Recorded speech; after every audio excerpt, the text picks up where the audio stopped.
One more in this section. Finally, a quantum physicist. That's what we've all been thinking. We'll be discussing several things, including zoos. So please make her feel English this time, Gary. Make her feel very welcome. Put your hands together and welcome to the stage, Suzanne McEndoo!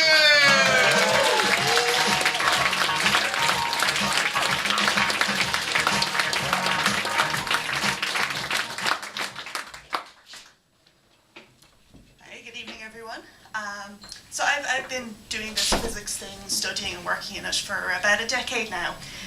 And there's one thing that I haven't quite figured out yet, and that is, how do I respond when people say, "Oh, so you're studying physics. You must be very smart." Now, I have just about enough social aptitude to know that the correct answer is not yes. You can only really get away with that if you're like a fictional TV detective savant, and that is a massive career change for me right now.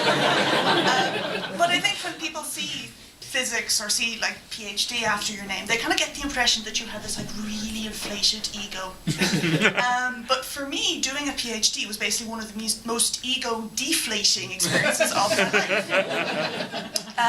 During my first year of secondary school, I got a Valentine's card, an anonymous one from a secret admirer. Thank you.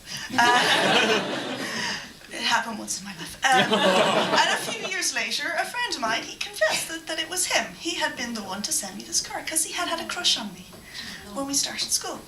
Until, and this is exactly how he put it, he got to know me better. Doing a PhD was more ego-deflating than that. I think one of the things, though, is like, it's very hard to feel special when you get that PhD, because at that stage in your life, almost everyone you know either has a PhD already, I can see someone nodding here, or will do in the next few years. My two best friends, they both have PhDs now. Now one is in cryptography and the other is in atmospheric physics, so we are a very diverse crowd. But still doctors. And I know what you're thinking. I can hear you thinking this. You're saying, Suzanne, get out of the university. Get a hobby. I tried. I joined a knitting group. Knitting, that's safe, right?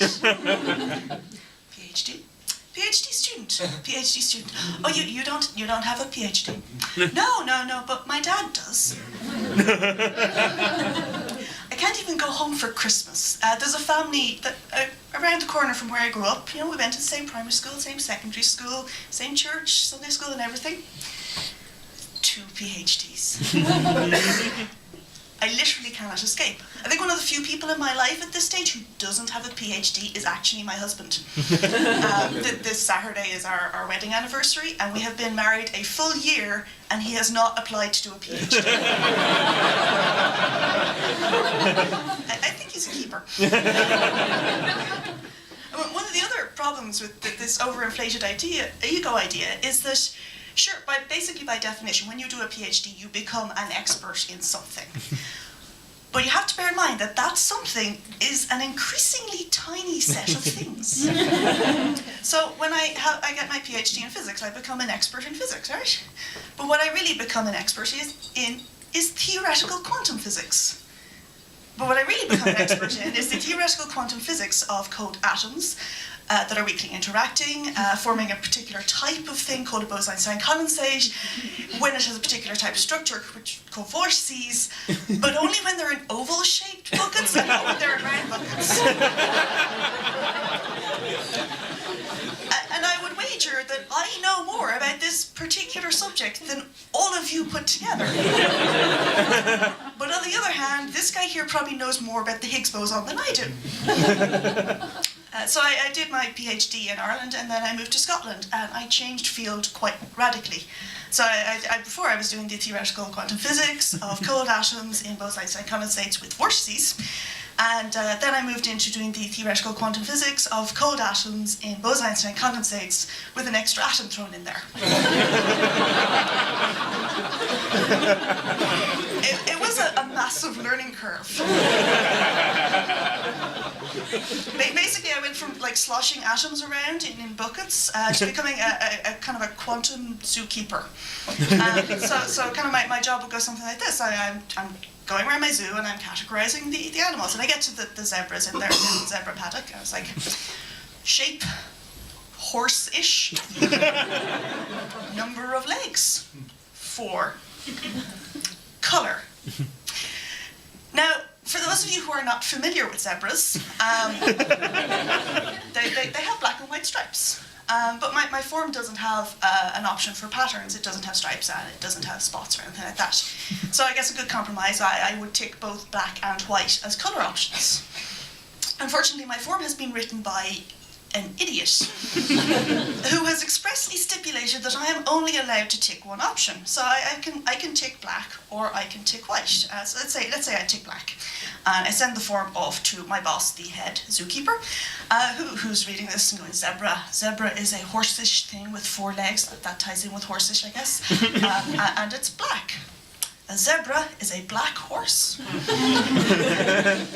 upshot of this is that my boss, the head zookeeper, now cannot pick out a zebra in a lineup. But the zebra's fine. The zebra does not care.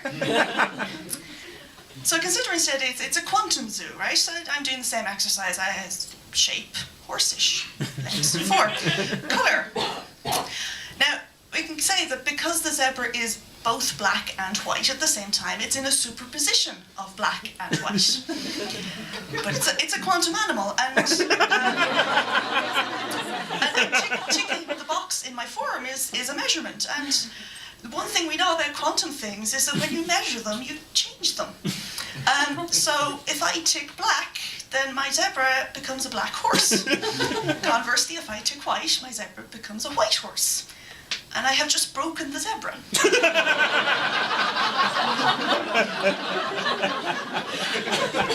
Now this is really useful because basically quantum technologies are the whole idea is that you can break zebras in useful ways and controlled ways. The problem is that in the next field there's a camel. And the camel is minding its own business and it's eating grass. And the camel turns around and he sees the zebra. And then he notices that the zebra has colour, and now the camel has measured the zebra, and the zebra is now a white horse. And my zoo hasn't even opened yet, and I'm already down an exotic animal because nobody pays money to see a white horse. Now, there's a couple of ways I can solve this problem. One of the ways is I can make sure that nobody looks at the zebra before it opens. So I can completely isolate it by sending it into space. This works really well. However, it's not always practical to send a zebra into space. One other option is that you can kind of protect it by using other quantum animals. So not the same animal, so not more zebras, but maybe another quantum animal that has some similar properties. So another thing that has black and white stripes, and you surround it to protect the zebra's black and white stripiness. So basically you put your zebra in the field and you surround it with, say, white tigers. And the zebra is surrounded by a whole lot of white tigers. That's obviously the safest place for the zebra to be. According to my maths.